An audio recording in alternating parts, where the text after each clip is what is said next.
কয়দিন ধরে এক নাগাড়ে এইভাবেই বৃষ্টি হচ্ছে। এদিকে ঘরে দুটো চালও নেই যে সেদ্ধ করে খাবো। এমনভাবে চলতে থাকলে তো বন্যা হয়ে যাবে।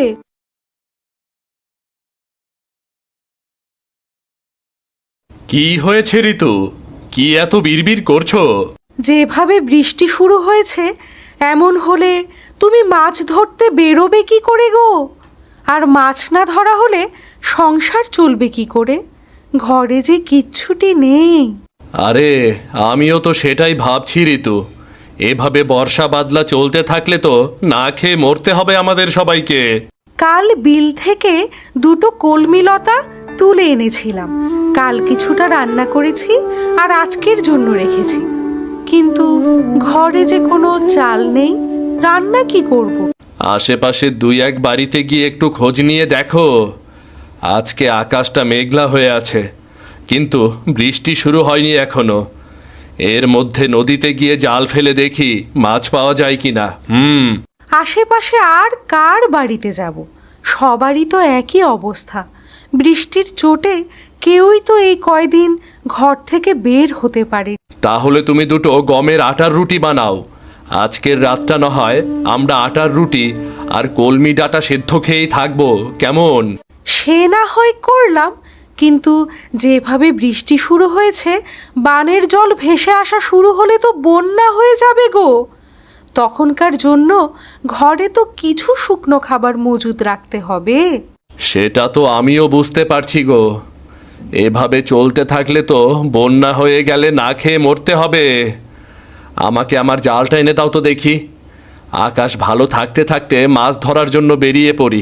ঘরে শুকনো মুড়ি আছে, দুটো চিবিয়ে খাও, না হয় পরে আবার খিদে লাগবে। না না না না, এখন আর কিচ্ছু খাবো না। দেখি কয়টা মাছ পেলে বাজারে নিয়ে বিক্রি করব। ওই টাকায় চাল আর কিছু সবজি নিয়ে আসা যাবে কিনা দেখি। রান্নাঘরে দেখো, একটা ব্যাগের ভেতরে জাল রাখা আছে। সেখান থেকে জাল আর মাছ রাখার পাত্রটা নিয়ে যাও। ঠিক আছে, আমি তবে বের হলাম। সাবধানে যেও। হায় হায় রে, কি হলো আমার? জমিতে যে জল জমতে শুরু করেছে। কিছুদিন হলো কেবল ধান তুলেছি, এখন জল জমলে যে আর গাছগুলো বাঁচবে না, সব জলের নিচে পচবে।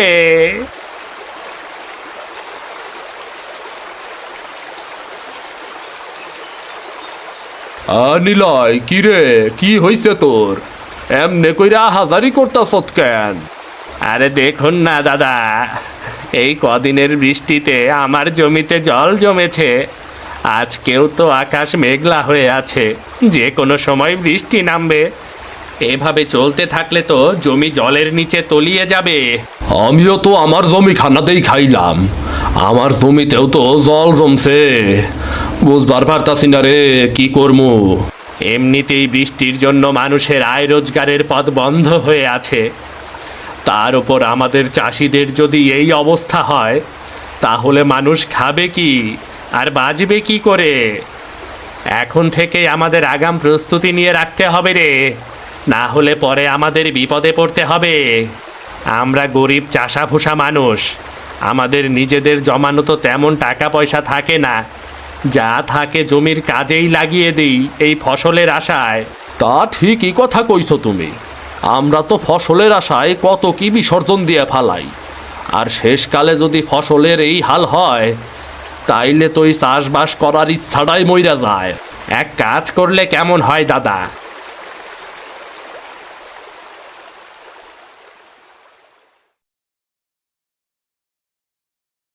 কি কাজ করবার চাও?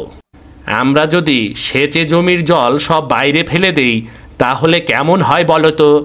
তুমি খেপছো নাকি? এত জল কি সেই যে শেষ করান সম্ভব নাকি? কি করব বলো, জমির এমন হাল দেখে মাথায় যা আসছে তাই বলে ফেলছি। বিপদের সময় এমন অস্বাভাবিক চিন্তা মাথায় আসে, কিন্তু তাই বইলা তো আর বোকার মতো সেটা করতে গেলে হইব না নাকি? তাহলে এখন কি করব দাদা? একটু সুযোগ পেলেই হলো, এই মেয়ে কাদামাটি নিয়ে খেলতে বসে যাবে। জামা কাপড় ময়লা হলে আজ তোর কপালে দুঃখ আছে পুষ্পিতা, এই আমি বলে দিলাম। আমার একটু খেলাধুলো তোমার সহ্য কেন হয় না বলো তো মা? তোর খেলাধুলো আমার সহ্য হবে কি করে? খেলতে গেলেই তো জামা কাপড়ে কাদামাটি মাখিয়ে আসিস। এই বৃষ্টি বাদলার দিনে আমি জামা কাপড় শুকাতে দেব কোথায়? পরপর এতদিন বৃষ্টিতে আমি দণ্ড বাইরে বেরোতে পারিনি, আর কতক্ষণ আমাকে ঘরবন্দি হয়ে থাকতে বলছো তুমি? এই মেয়ের চোপা দিন দিন বেড়েই চলেছে। দিন দিন বড় হচ্ছিস আর আদব কায়দা সব ভুলতে বসেছিস দেখছি। মা, ও মা, আমার না খুব খিদে পেয়েছে, আমাকে কিছু খেতে দাও না মা। এই মেয়ের চোপা দিন দিন বেড়েই চলেছে। দিন দিন বড় হচ্ছিস আর আদব কায়দা সব ভুলতে বসেছিস দেখছি। একটু আগেই না গুড়মুড়ি খেয়ে খেলতে বসলি, এখনই তোর খিদে পেয়ে গেল? অভাবে স্বভাব নষ্ট কথাটা তো সত্যিই দেখছি। পেটের খিদে কি আর অভাব মানে বলো? আমার না একটু বাদে বাদে খিদে পায় মা। গুড়মুড়ি যা ছিল সব তো খেয়ে সাবার করেছিস একাই। এখন তোকে আর কি খেতে দিই বলতো? ঘরে কিচ্ছুটি রাখার উপায় নেই তোর জন্য। খাবার দেখলেই কখন খেয়ে শেষ করবি সেই চিন্তা তোর। এখন আমার খুব খিদে পেয়েছে, আমায় কি খেতে দেবে দাও? রান্নাঘরে পান্তা ভাত রাখা আছে তোর বাবার জন্য, সেখান থেকে কিছু ভাত নিয়ে খা, আর বাকিটুকু তোর বাবার জন্য রেখে দে। পান্তা ভাত কি দিয়ে খাবো মা? তরকারি কি কিছু আছে? না, পেঁয়াজ আর লঙ্কা দিয়ে ডোলে খা। দুপুরে কচু ঘন্ট করে দেবো খন। শুধু পেঁয়াজ আর লঙ্কা দিয়ে কি ভাত খাওয়া যায় নাকি? তুমি আমাকে অন্য কিছু বানিয়ে দাও না মা। ঘরে আর কিচ্ছু নেই রে মা, এখন পান্তা ভাত খা। একটু বাদেই তো আবার দুপুরের রান্না বসাবো। রান্না হয়ে গেলে তখন আবার গরম গরম ভাত খাস। ঠিক আছে মা। তুই রান্নাঘরে গিয়ে নিজে নিয়ে খা না, আমি দেখি কচুগুলো কেটে ফেলি। আর সাবধানে যাস, উঠোনে আবার পা পিছলে পড়লে কিন্তু ব্যথা পাবি। লোকটাকে সেই কখন থেকে খেতে ডেকে এসেছি, এখনো আসার নাম নেই। আর এদিকে যে খাবারগুলো সব ঠান্ডা হয়ে যাচ্ছে। কই গো, সকালের খাবার খাওয়া লাগবে না নাকি তোমার? একটু খাজনার কাগজপত্র নিয়ে বসেছিলাম, ভেবেছিলাম হাতের কাজটা শেষ করে তবেই খাবো। তা তোমার জ্বালায় কি আর সেটা হলো? ঠান্ডা হলে তো আবার বলবে ঠান্ডা খাবার খাবো না। তোমাকে নিয়ে আমার হয়েছে যত জ্বালা। আমার কাজ না মিটিয়ে সেখান থেকে উঠতে আমার ভালো লাগে না। আর জানোই তো টাকা পয়সার হিসাব কেতাব। হয়েছে, খাবারের সময় খাওয়া আর কাজের সময় কাজ। এত টাকা টাকা করছো, মরে গেলে এই টাকা খাবে কে শুনি? আমার টাকা আমি খেয়েই মরবো, কাউকে আমার টাকার ভাগ দেব না। হয়েছে বাপু, হয়েছে। তোমার ওই কালোবাজারি টাকা নেওয়ার ইচ্ছে আমার নেই। দুবেলা দুমুঠো ভাত খাই, সেটাই আমার হজম হতে চায় না।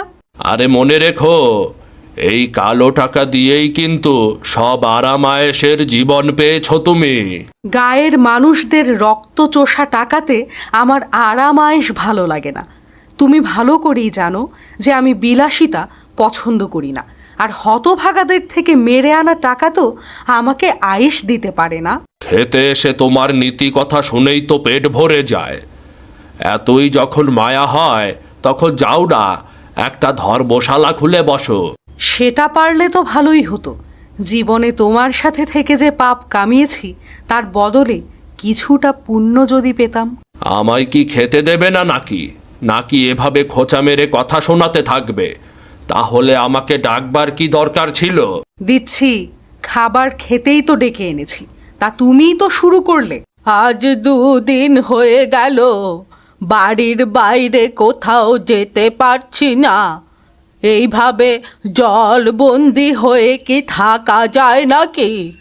ঠিক মতো দুবেলা রান্না খাওয়াও হচ্ছে না। এ কি গো দিদা, তোমার বাড়িতে যে বানের জল উঠেছে, সারা উঠোন তো জলে ভরে গেছে গো। এই জন্যই বুঝি দিদার দেখা নেই আজ কয়দিন ধরে। ওরে, তোরা আস্তে আস্তে আয় এদিকে, দেখে শুনে পা ফেলিস, আবার উঠানে পা পিছলে জলে পড়ে যাস নে তোরা। তাই এইভাবে জলবন্দি হয়ে আছো, আমাদের একটা খবর দিলেও তো পারতে দিদা। খবর দেব কি করে লো ছুরি? দেখতে পাচ্ছিস নে জলে আমার উঠোন একেবারে ডুবে আছে। এই হাঁটু জলে নেমে আমি এখন তোদের খবর দিতে যাব? খবর না দিলে আমরা কিছুই জানতে পারবো না তো। এখন তোমার জন্য কচু ঘন্ট নিয়ে এলাম বলেই না দেখতে পেলাম, না হলে তো আমরা জানতেও পারতাম না দিদা। তোরা আমায় কেমন ভালোবাসিস তা আমার জানা হয়ে গেছে। দুটো দিন পার হয়ে গেল আর তোরা এখন এসেছিস আমার সাথে দেখা করতে। কি করব দিদা, দেখলেই তো এই দুদিন কেমন টানা বৃষ্টি হলো। আকাশের ভাব ভালো দেখছি না গো। সন্ধ্যায় খুব বৃষ্টি হবে বলে মনে হচ্ছে। আরো বৃষ্টি হলে তো এবার জল ঘরে উঠে যাবে দিদা, তখন তুমি থাকবে কোথায়? তোরা আমায় কেমন ভালোবাসিস তা আমার জানা হয়ে গেছে। দুটো দিন পার হয়ে গেল আর তোরা এখন এসেছিস আমার সাথে দেখা করতে। ছি ছি দিদা, এসব কথা কখনো মুখেও আনবে না। আমরা সবাই আছি তোমার পাশে। আবহাওয়া বেশি ভালো দেখছি না, তুমি বরং আমাদের সাথে আমাদের বাড়িতে চলো দিদা। হ্যাঁ দিদা, আমাদের সাথে চলো। এই বিপদে তোমাকে একা রেখে যেতে পারবো না আমরা। এই বুড়ির আর কে আছে যে দেখে রাখবে? বানের জলে ভেসে না হয় চলে যাব কোথাও। ভাগ্যিস কিছু শুকনো খাবার এনেছিলে, না হলে তো আমাদের দুর্ভোগের শেষ ছিল না। যেভাবে বানের জল হুট করে বাড়িতে প্রবেশ করা শুরু করলো, খাবারের জন্য কোথায় যে যেতাম পরে। জল বেড়ে যাচ্ছে দেখেই তো দরকারি জিনিসপত্র নিয়ে বাড়ির চালায় উঠে এলাম, না হলে আর উঁচু জায়গা পেতাম না। কলা গাছের ভেলা বানিয়ে রেখেছি, যে কোনো দরকার হলে এই ভেলায় ভেসে বেড়ানো যাবে। কিন্তু যেভাবে চারপাশে বানের জল বাড়ছে আমার যে বড্ড ভয় হচ্ছে গো। জল বেশি হলে তখন যাব কোথায় আমরা? ও তুমি চিন্তা করো না, একটা না একটা উপায় ঠিক হবে। আমি একটু বেরোবো। হ্যাঁ ঠিক আছে। তুমি আবার এখন কোথায় যাবে শুনি? নিতাই দাদা নিলয় দাদার কি অবস্থা একটু দেখে আসতে হবে, কোথায় আশ্রয় নিয়েছে বুঝলে। তুমি চলে গেলে আমি একা একা কি করব এখানে? জল যদি বেড়ে যায় তাহলে আমি একা হাতে কিভাবে কি করব? হবে ঋতু, হবে। বিপদে পড়লে মানুষ সব করতে পারে। ভাবছি সবাইকে নিয়ে চৌধুরী মশাইয়ের বাড়ি যাব কিছু সাহায্যের জন্য, আর সাথে করে জালটা নিয়ে যাব। বানের জলে ভাসা বড় কোনো মাছ পেলে ধরবো। মানুষ বাঁচবে কি করে তাই ভেবেই মাথা খারাপ হয়ে যাচ্ছে, আর তুমি কি না বানে ভাসা মাছ ধরবে? হ্যাঁ গো, যদি ভালো মাছ পাই তবে আমরা সবাই মিলে সেটা তো খেতেও পারবো। কারোর কাছেই যে খাবার জিনিস তেমন কিছু নেই। মানুষ বাঁচবে কি করে তাই ভেবেই মাথা খারাপ হয়ে যাচ্ছে, আর তুমি কি না বানে ভাসা মাছ ধরবে? আমি জালটা নিয়ে একটু ঢু মেরে আসি আর দেখে আসি সবার কি অবস্থা। ঠিক আছে, সাবধানে যেও আর তাড়াতাড়ি ফিরে আসবে কিন্তু। ঠিক আছে। চৌধুরী মশাই, ও চৌধুরী মশাই, বাড়িতে আছেন নাকি?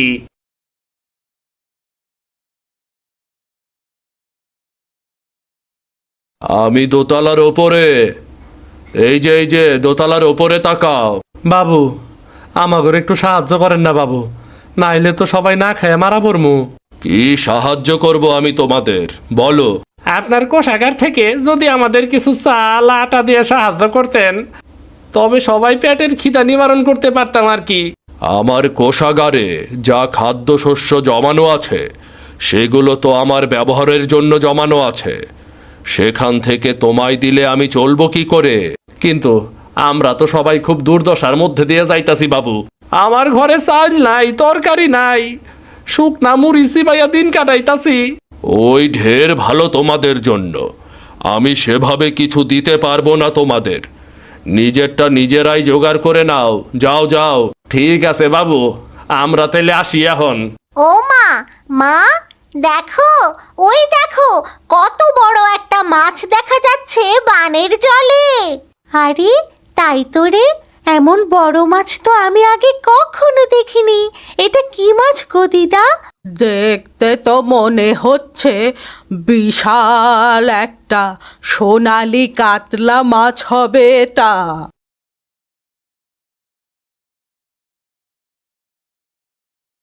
ওই তো বাবারা সবাই চলে এসেছে। বাবা জানো, এই বানের জলে বড় একটা কাতলা মাছ ভাসতে দেখা যাচ্ছে। কি গো, কোনো সাহায্য পেলে চৌধুরী মশাইয়ের কাছে? না গো, চৌধুরী মশাই আমাদের কোনো সাহায্য করতে রাজি হইল না। এখন ওই বিপদের দিনে আমরা কি যে করমু? ঘরে যা ছিল সব তো প্রায় ফুরাবার পথে। এইগুলো ফুরিয়ে গেলে খাবো কি আমরা তখন? তোরা মাছ ধরা শুরু কর। বড় কাতলা মাছ দেখা যাচ্ছে বানের জলে। ধরতে পারলে বিক্রি করে অনেক টাকা পাওয়া যাবে। তা তুমি মন্দ বলো নাই দিদা। ওই যে বাবা দেখো, কত বড় একটা মাছ। এমন মাছ আমি জীবনেও কখনো দেখিনি। এমন বড় মাছ তো আমি আগে কখনো দেখিনি। তুই দেখবি কি কইরা? আমরাও যে এত বড় মাছ আগে কখনো দেখি নাই। এই মাছ আমাদেরকে ধরতেই হবে।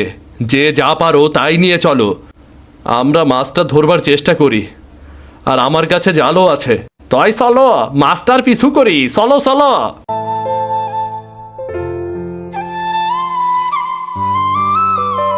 ওই তো মাছটা আবার ভেসে উঠেছে। আরে সত্যি তো, মাছটা যে অনেক বড় দেখছি। আমি এর আগে এমন বড় মাছ কখনো দেখিনি গো। শঙ্কর, তুই জাল ফেল। আমরা বললাম সুইরা মারি, দেখি কোনোভাবে মাস্টারে ধরা যায় কি না। ধরা যাবে না মানে? এক্ষুনি ধরে ফেলবো। আমি এই জাল ফেললাম। দাদা, আমাকে সাহায্য কর তোরা।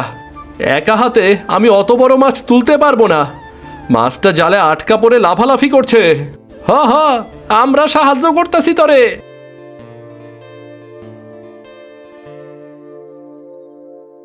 মাছটা তো অনেক বড় রে শঙ্কর। এটা নিয়ে শহরের মুখে হাটে বিক্রি করে আয়, অনেক দাম পাবি তাহলে। না বাবু, এ মাছ আমি বিক্রি করব না। এ মাছে সবার অধিকার আছে। চৌধুরী মশাই রেও তার ভাগেরটা আমরা এইখানেই দিয়ে দিমু। দেখলে দেখলে তো ওরা কেমন ভালো মানুষ। বানে ভেসে আসা একটা বড় কাতলা ধরে ওরা সেটা তোমাকে ভাগ দিতে চাইছে। আর তুমি কি না ওদের একটু সাহায্যও করতে চাওনি? আমি আমার ভুল বুঝতে পেরেছি। আসলে একা একা কোনো কিছু ভোগে শান্তি নেই। কথায় আছে না, ভোগে নয় ত্যাগেই প্রকৃত সুখ।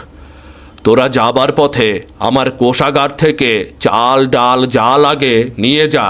ঠিক আছে বাবু, আমরা তাহলে বাড়ি গিয়ে সবাইকে নিয়ে আসি। মাছটা আপনার বাড়িতে রেখে যাই, এসে না হয় রান্না বান্নার আয়োজন করা যাবে।